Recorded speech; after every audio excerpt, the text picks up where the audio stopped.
ఇంట్లో ఎప్పుడు చేసుకునే చికెన్ ఫ్రైలా కాకుండా ఇలా కొత్తగా ట్రై చేయండి. అస్సలు వదిలిపెట్టరు. టేస్ట్ అంత బాగుంటుంది. బయట రెస్టారెంట్లో అలాగే ఫంక్షన్స్లో పెట్టే చికెన్ ఫ్రై కన్నా టేస్ట్ అయితే అద్దిరిపోతుందన్నమాట. ఇది చేయడం కూడా పెద్ద కష్టమేమీ కాదు. బ్యాచిలర్స్ కూడా ఈజీగా చేసేయచ్చు. మొక్క నోట్లో పెట్టుకోగానే వెన్నలా కరిగిపోతుంది. అంత బాగుంటుంది. ఈ వీడియోని అయితే ఎక్కడ స్కిప్ చేయకుండా చూడండి. పక్కా కొలతలతో చేస్తేనే పర్ఫెక్ట్ గా వస్తుంది. ముందుగా చికెన్ ని శుభ్రంగా క్లీన్ చేసుకుని ఇందులో కొద్దిగా పసుపు, తగినంత సాల్ట్, కొద్దిగా అల్లం వెల్లుల్లి పేస్ట్, అలాగే కొద్దిగా కారం వేసుకోవాలి. కారం ఎక్కువ తినే వాళ్ళైతే కొద్దిగా ఎక్కువ వేసుకోవచ్చు. తర్వాత ఇందులో 2 నుండి 3 టేబుల్ స్పూన్ల ఆయిల్ వేసుకోండి. ఆయిల్ వేయడం వల్ల ఇందులో వేసిన ఇంగ్రీడియంట్స్ మొత్తం ఈ చికెన్కి అయితే బాగా పడుతుంది అనమాట. ముందుగానే మనం అల్లం వెల్లుల్లి పేస్ట్ వేసి చికెన్ని కలపడం వల్ల ఇందులో ఉన్న నీసు వాసన అయితే తొందరగా పోతుంది. చికెన్ ఇలా బాగా కలిపేసి ఒక అరగంట సేపు మ్యారినేట్ చేసుకుని పక్కకైతే ఉంచేసుకోండి. ఇప్పుడు ఒక కడాయి తీసుకుని ఇందులోకి తగినంత ఆయిల్ వేసుకోవాలి. ఆయిల్ వేడెక్కక ఇందులోకి చిన్నగా కట్ చేసి పెట్టుకున్న ఉల్లిపాయ ముక్కలు అయితే వేసుకోవాలి. 1 నుండి 2 ఉల్లిపాయలు అయితే సరిపోతుంది. తర్వాత ఇందులో కొద్దిగా సాల్ట్ వేసి ఈ ఉల్లిపాయ ముక్కలు మగ్గేంత వరకు గరిటెతో కలుపుకోవాలి. తర్వాత ఇందులోకి కొద్దిగా అల్లం వెల్లుల్లి పేస్ట్ వేసుకోండి. ఇప్పుడు ఇందులో వేసిన అల్లం వెల్లుల్లి పేస్ట్ పచ్చివాసన పోయేంత వరకు వేపుకున్నాక ముందుగా మనం కలిపి పెట్టుకున్న చికెన్ పీసెస్ ఉంటాయి కదా, చికెన్ పీసెస్ అయితే ఉల్లిపాయ ముక్కలు వేసుకోవాలి. మనకి ఉల్లిపాయ ముక్కలు బాగా మగ్గాయని ఎప్పుడు తెలుస్తుందంటే ఇవన్నీ గోల్డెన్ కలర్ లోకి మారిపోతుంది.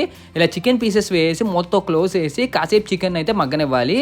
ఇప్పుడు మసాలా తయారు చేసుకోవడానికి ఒక మిక్సీ జార్లో ఒక 6-7 లవంగాలు, అలాగే చిన్న దాల్చిన చెక్క ముక్క, 1 టేబుల్ స్పూన్ ధనియాలు, అలాగే ఇందులోకి 1 టేబుల్ స్పూన్ గసగసాలు, దీంతో పాటు కొద్దిగా యాలకుల పొడి, అలాగే వీటితో పాటు కొన్ని జీడిపప్పులు వేసుకోండి. జీడిపప్పులు లేకపోతే మనం కొబ్బరి ముక్కలైనా వేసుకోవచ్చు. తర్వాత ఇందులో 2 ఎండుమిర్చి వేసుకోవాలి.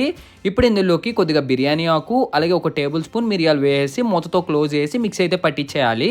ఈలోపు చికెన్ అయితే కాసేపు అయితే ఉడుకుతుందనమాట. ఇప్పుడు గరిటెతో ఈ చికెన్ పీసెస్ అన్నిటిని మనం కంటిన్యూస్గా కలుపుతూ ఉండాలి. ఇలా కలుపుకున్నాక ఇందులోకి సన్నగా చీరిన పచ్చిమిరపకాయలు వేసుకోండి. మనం ముందుగా తయారు చేసి పెట్టుకున్న మసాలా పొడి ఈ కలర్లోకి అయితే వస్తుందన్నమాట, ఎండుమిర్చి వేసాం కాబట్టి. ఇప్పుడు స్టవ్ మీద ఉడుకుతున్న చికెన్ దాకపై మూత ఓపెన్ చేసి గరిటెతో అయితే ఒకసారి కలుపుకోవాలి. ఇందులో ఉన్న వాటర్ అయితే కొద్దిగా పైకి వస్తుంది. అప్పుడు ఇందులో ముందుగా తయారు చేసి పెట్టుకున్న మసాలా పొడి అయితే వేసుకోవాలి. ఇప్పుడు ఈ మసాలా పొడి చికెన్ ముక్కలన్నింటికి పట్టేంత వరకు కంటిన్యూస్గా మనం కలుపుతూనే ఉండాలి. ఇలా కలుపుతున్నప్పుడు స్టవ్ని లో టు మీడియం ఫ్లేమ్లో పెట్టుకుని ఇందులో కొన్ని కరివేపాకు రెబ్బలు కూడా వేసుకోండి.